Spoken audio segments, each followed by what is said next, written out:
Sir, what is the best tangible investment? Ug naapod bay imo ana? Kung tanang investment narabay basher diri yo.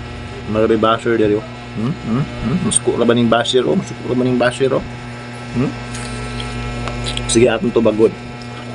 For me, the best investment is no other than land. Why? Because theoretically, land always appreciates its value. Unsay buot pasabot ana?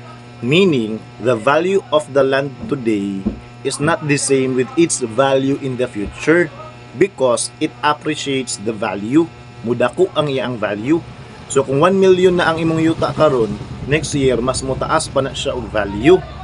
And if you will be asking me kung naabapod ko'y land, yes, makaingon ko nga naapod, pero dili kay siya dako. Gamay ra siya nga land. Yan naapod siya mga tanom. Okay? Suko na pud ng basher karon. Suko ng basher.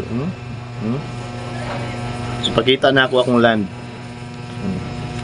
Mao ni akong land ay kaang. Ani ra kagamay nga akong land. Unya naa say mga tanom para oh.